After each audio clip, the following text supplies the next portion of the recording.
All right, think quick. What is the difference between pushing people into a mortgage they can't afford and an expensive health care policy they do not need? What if I told you nothing? Either way, it's the government pushing the help and pushing us to the brink. The housing crisis leading to a taxpayer bailout is the health care law leading us right back to where we started.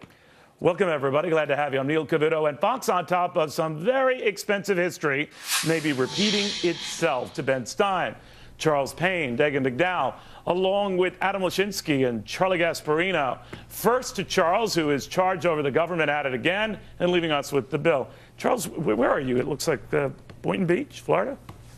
Yeah. Actually, this is where we're taping, but down at Palm Beach, where you could actually be the king. Everywhere I go, they say, "Where's Neil? Where's Neil?" A lot of people have asked for Ben, some Dagan, and only one for Charlie. But that's the way it goes. Good to know. Don't tell me that person was at it. And please don't tell me that person was at a strip Thought there was like a club opening or something. But Charles, what do you make of that? You know that we've already now started addressing the problems with this law, but now I'm beginning to suspect come the costs. What do you think? Well, Neil, we're talking already $300,000 into Medicaid, a program that was bust to begin with.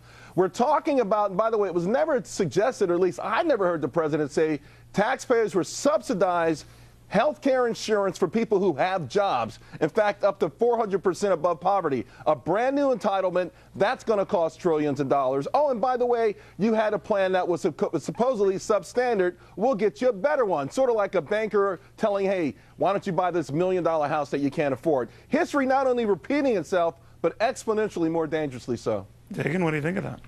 I think that it is a very dangerous proposition that we're getting into, where you already have Marco Rubio, the senator, calling for legislation to ban a bailout of the insurance companies. And that is a real possibility. If just the health exchange idea, if the economics of that and the financials of that fall apart, if you don't have enough young, healthy people signing up, that subsidy is not there for people who are older, who are sicker.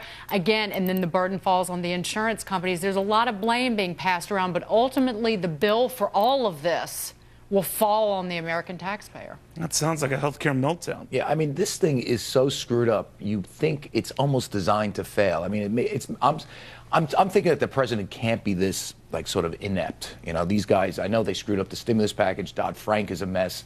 Their alleged signature achievements, including this, were pretty bad. But it makes you think they designed it to fail so they can literally socialize medicine. And that this thing, they know this thing is never going to work. Because I don't know how, you know, I'm not an expert at this, but even the people who are experts that know a lot about it can't get their hands around it. There's a lot of it that doesn't make any sense, particularly the way they rolled it out. It was well, we're going to argue the particulars how it was launched, but I guess, Ben Stein, the issue now comes to the cost of fixing it and whether it will be akin to what we had to do after housing. What do you think? Well, the big difference is the government got back a lot of the money that it invested in the banks and in the insurers after the bailout. The government's not going to get any of this money back.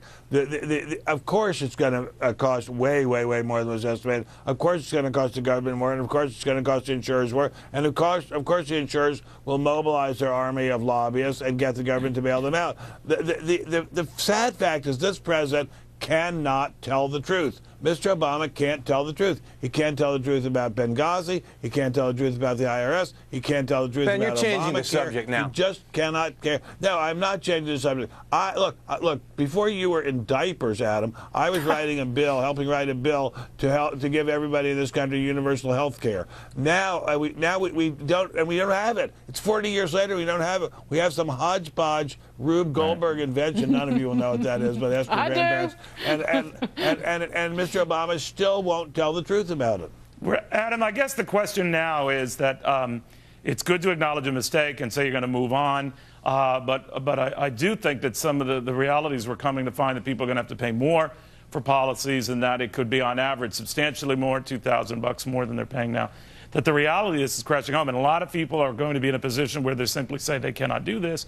So the last stop, the last resort is Uncle Sam, and there's going to have to be some way to have the government pick up that slack, akin to what the government was doing after housing. What do you think?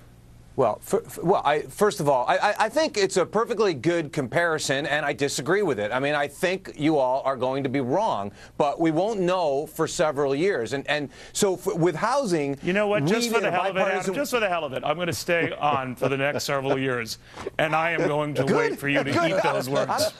I'm counting on it. I'm counting on it, Neil. And by the way, I'm still getting over my hurt feelings that nobody in Palm Beach is asking about me, Charles. But be that as it may. What I like about Charles, at least I feel a little calmer. He's without the tie. He looks very Florida. Yeah. So at least, even if the world's going to end, he's going to go down fashionably. Charles, what I'm wondering is the reality of this setting in for folks. It's one thing when we sort of telegraph some of the surprising and hidden cost of this, but now the not so surprising, not so hidden cost of fixing this. You know, it's amazing to me, Neil, and Adam, by the way, I'm going to go to the Salvation Army this weekend before I leave here, and the good folks there, the kind-hearted folks there, you probably will be their champion and their hero. But don't you find it amazing that's the same people that are telling us to change everything we are as a nation, to spend trillions of dollars because it might get 1 degree warmer in 100 years, can't see the train wreck that this is, and we should wait the next 3 years? Right. And by the way, they don't have. I like to say that I didn't get to make yet. Adam, your point that this thing is going to be good and give it a couple years. The president doesn't have a couple years. That's completely beside the point. No, so let me finish my point, Charlie. It's not. If you're telling us that we have to wait 5 years purely from a political standpoint, they're going to have to throw. They're going to have to do something.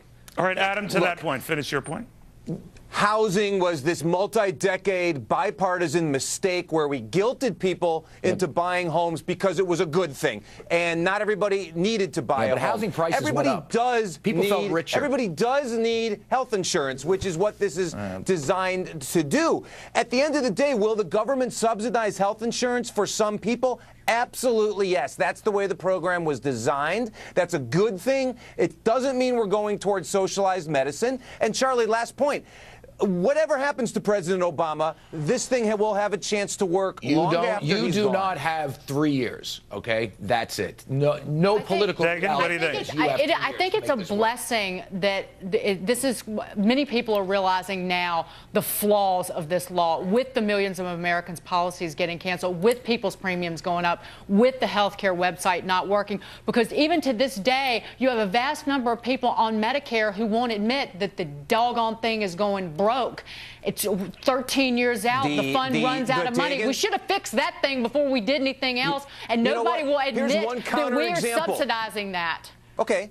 One counterexample nobody else is going to give. In California, one of the states that chose to participate in the law the way it was written, as opposed to all the states that didn't, people are signing up in robust numbers, and the exchange is working well. A million have lost their policies, Adam. In your fine state, a million. Take a good look at that bridge behind you, because people are jumping off it. A million have lost their policies. They've lost their policies. Could you imagine politically? Could you imagine 3 years of this politically for the Democratic Party? I mean, this is like insane. Well, be careful about living in the moment. Moments change.